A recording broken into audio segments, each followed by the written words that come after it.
نحمدہ ونصلی علی رسولہ الکریم اما بعد فاعوذ باللہ من الشیطان الرجیم بسم اللہ الرحمن الرحیم رب اشرح لی صدری ویسر لی امری واحلل عقدۃ من لسانی یفقہوا قولی۔ درس حدیث میں الحمدللہ ہماری کتاب کی شروعات ہوئی ہے جس کا نام ریاض الصالحین ہے، اور اس کی ہماری پہلی حدیث بھی مکمل ہو گئی۔ آج ہم حدیث نمبر 2 کرنے جا رہے ہیں جس کا عنوان ہے دنیا میں برے لوگوں کے ساتھ نیک لوگوں پر بھی عذاب آتا ہے۔ تو حدیث نمبر 2 کی طرف آتے ہیں۔ اللہم صلی علی سیدنا و مولانا محمد وعلی آل سیدنا و مولانا محمد وبارک وسلم۔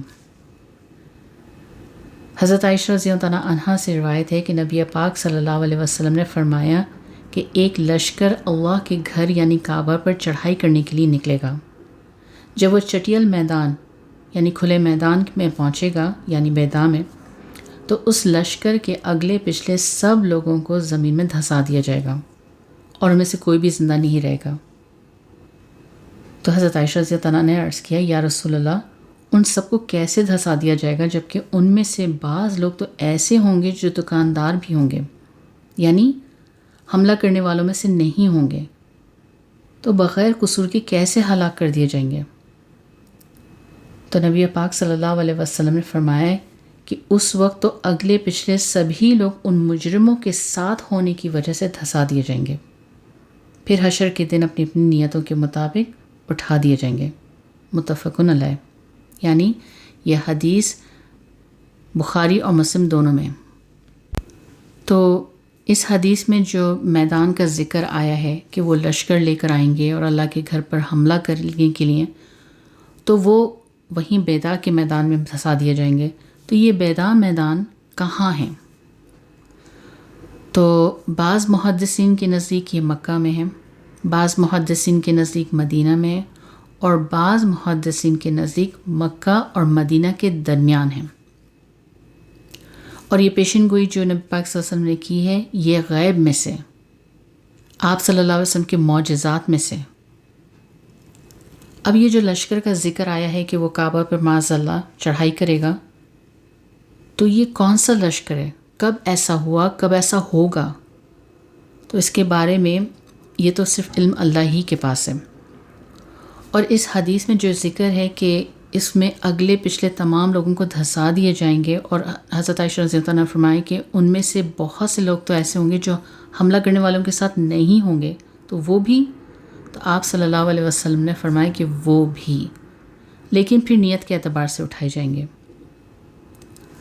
یعنی اس حدیث سے معلوم ہوا کہ مجرموں، بدکاروں، گناہ گاروں کے ساتھ صرف اٹھنے بیٹھنے سے بھی عذاب الہی اور اللہ کے قہر میں مبتلا ہو جانے کا سبب بنتا ہے۔ تو جب گناہ گاروں پر عذاب آئے گا تو نیک لوگوں پر بھی آئے گا، یعنی غلط لوگوں کے صحبت میں اپنے آپ کو بچا کر رکھنا ہے، کیونکہ گناہ گاروں کی وجہ سے اگر عذاب آیا تو یہ نیک لوگ اس کے ساتھ رہنے سے نہ بچ سکیں گے۔ تو دنیا میں عذاب آ کر رہے گا، اور قیامت کے دن بے شک پھر وہ اپنی نیت کے اعتبار سے اٹھائے جائیں گے، پھر آخرت میں اس کی نیت کے اعتبار سے ہی معاملہ کیا جائے گا۔ مگر دنیا میں تو عذاب کے لپیٹے میں تو آ جائیں گے۔ کیوں؟ کیونکہ بری صحبت کے لوگوں کے ساتھ اٹھنے بیٹھنے کی وجہ سے، اور پھر اس کے بعد ان کو ملال ہوگا اس بات کا۔ اس دل پہ خدا کی رحمت ہو جس دل کی یہ حالت ہوتی ہے، ایک بار خطا ہو جاتی ہے 100 بار ندامت ہوتی ہے۔ تو اچھی صحبت والوں کے ساتھ نیک دیندار لوگوں کے میں اٹھنا بیٹھنا کریں، نیک نیت اور نیت کو خالص رکھیں، کیونکہ جب آپ ایسے میں بیٹھیں گے لوگوں میں جو گناہ گار ہوں، فاسق ہوں، فاجر ہوں، تو اس کا اثر تو برا پڑے گا۔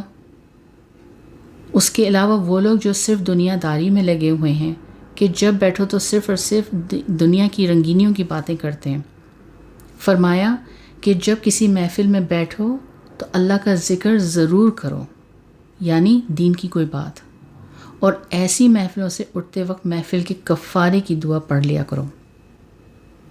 حضرت ابو ہریرہ رضی اللہ عنہ سے روایت ہے کہ نبی پاک صلی اللہ علیہ وسلم نے ارشاد فرمایا، جو شخص کسی ایسی مجلس میں شریک ہو جہاں بے فائدہ باتیں ہو رہی ہوں اور وہاں سے اٹھنے سے پہلے محفل کی کفارے کی دعا پڑھ لے تو بخشش کر دیا جائے گا، ورنہ وہ محفل قیامت کے روز حسرت اور خسارے کی بنے گی۔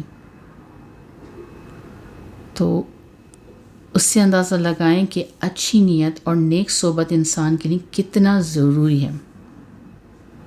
ضروری نہیں کہ 4 لوگ جمع ہوں تو قرآن پڑھیں، تسبیح لے کے بیٹھیں، نہیں، بلکہ دین کی بات رکھیں، کوئی دینداری کی باتیں رکھیں اور دیکھیں پھر وہ محفل قیامت کے روز گواہ بنے گی اور نجات کا ذریعہ بھی انشاءاللہ۔